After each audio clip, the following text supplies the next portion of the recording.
Et on en parle avec Caroline Nieberding. Bonsoir, merci d'être avec nous. Vous êtes biologiste, professeur d'écologie terrestre à l'Université catholique de Louvain en Belgique. Vous faites partie des scientifiques, comment on peut dire, qui ont piloté cette exposition. Alors dites-nous peut-être pourquoi avoir mêlé le souffle des locomotives à vapeur et le chant des dauphins ou encore le vol des oiseaux. Quelle est l'idée de l'exposition ?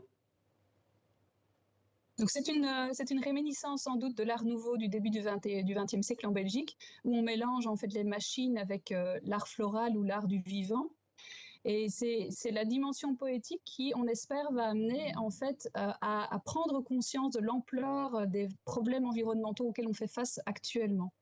Et donc c'est une magnifique exposition à laquelle j'ai participé avec mon collègue climatologue et candidat pour la présidence du GIEC, Jean-Pascal Vanny Porzel, et bien entendu tous les artistes, dont le scénographe François Scheuten. Ouais, on peut citer aussi Pierre-Yves Ranquin, le magicien naturaliste. Alors, que propose cette exposition ? Eh bien, on peut y voir par exemple l'œil inquiet d'un des 600 derniers gorilles du Congo qui est juché sur une locomotive.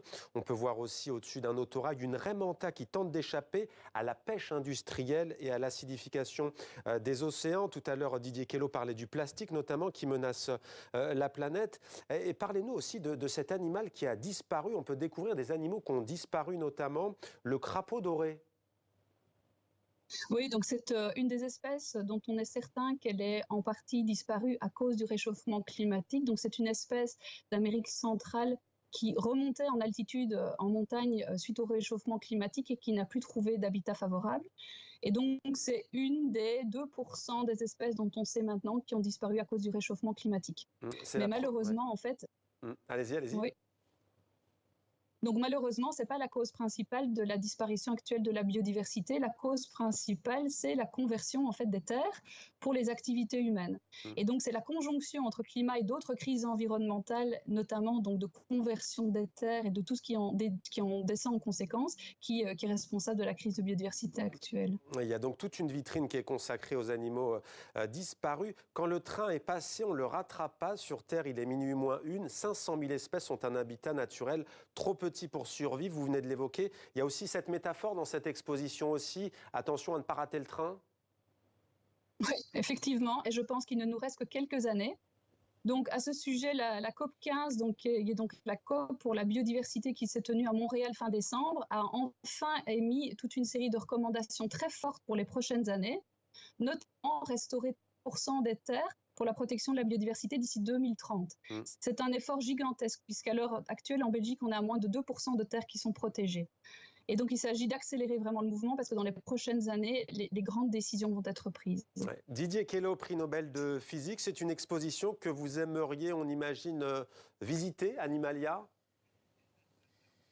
Oh, moi, je trouve que toutes les expositions qui participent à l'émerveillement de la connaissance et de la science sont des événements extraordinaires. Donc, je vous félicite d'avoir ce genre d'initiative. Je pense que c'est absolument essentiel au jour d'aujourd'hui d'expliquer ce que c'est que la science au sens noble et général et que la culture rationnelle est une culture qui permet de faire évoluer la société dans la bonne direction.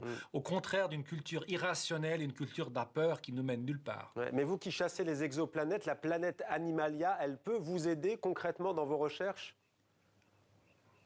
Vous savez, en général, quand on fait de la recherche, on est très surpris par ce qu'on trouve. Donc, sincèrement, en termes de découverte elle-même, il n'y a pas d'apport direct. Par contre, ce qui est intéressant dans ce genre d'exposition, c'est l'élément modèle, rôle, peut-être inspirant pour la future génération de chercheurs. Enfant, moi, j'ai assisté à des expositions, j'ai eu la chance de visiter des musées, et probablement, ça a joué un rôle dans le fait que je suis devenu chercheur. Donc, je pense que ce genre d'événement aide à motiver la future génération des chercheurs des chercheurs au sens général, qui vont préparer la science du futur. Caroline Nieberding, le monde a-t-il un avenir selon vous d'ailleurs ? C'est quelque chose qui m'inquiète énormément parce que je pense qu'il est très naïf à ce stade de penser que la crise de biodiversité, c'est quelque chose qui ne concerne pas Homo sapiens, notre espèce. La première raison, c'est sans doute qu'on sait maintenant que toutes les espèces de grosse taille dont on fait partie sont en fait en voie d'extinction par l'Institut de la conservation de la nature, tel que c'est établi par cet institut, sauf les espèces qu'on élève et nous. Mais je pense que c'est juste une question de timing. Ouais. Une autre raison, c'est que les espèces qui disparaissent actuellement, ce sont notamment des insectes qui fournissent des services gigantesques en fait à notre confort de vie et notamment qui assurent la productivité agricole, puisque 90% des cultures qu'on a en Europe sont pollinisés par les insectes. Ouais. Et donc je pense qu'il est vraiment temps qu'on se rende compte qu'on dépend de cette biodiversité en fait. Et il est question aussi des tourterelles des bois dont la population a chuté de 80% depuis 1980, qui roucoulent entre les cheminées des machines à vapeur.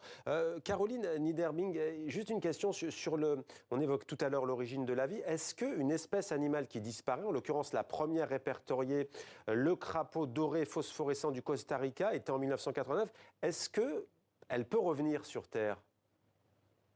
Ben non. Donc le problème, c'est que pour le moment, on a des telles chutes en termes démographiques, en termes de nombre de représentants de chaque espèce, que dans les 20 à 30 prochaines années, on va perdre sans doute 10% des espèces sur Terre. Et en fait, on n'a pas de réserve génétique pour ces espèces. Mais justement, ça veut dire qu'à partir d'aujourd'hui, est-ce que ça se fait, pardonnez-moi de vous couper parce que le temps file, est-ce qu'il faut du coup justement, vous parlez de génétique, est-ce qu'il faut justement prélever peut-être pour sauver des espèces menacées, pour prélever leur pérennité ?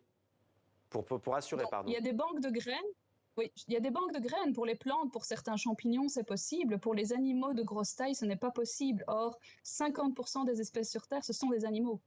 Donc, il faut se rendre compte qu'en fait, l'essentiel des espèces, on ne va pas parvenir en fait à les sauver de cette façon-là. On ne va pas pouvoir faire des musées. Dernière question et on arrête. Il nous reste que 10 secondes. Vous me dites oui ou non, Didier Queloz, est-ce qu'il peut y avoir des animaux dans des exoplanètes ? J'espère. Merci beaucoup, c'était la bonne réponse. Ni oui ni non, on espère tous. Merci beaucoup à tous les deux d'avoir été avec nous en direct ce soir dans 64 minutes. Donc Caroline Niederbing et Didier Queloz.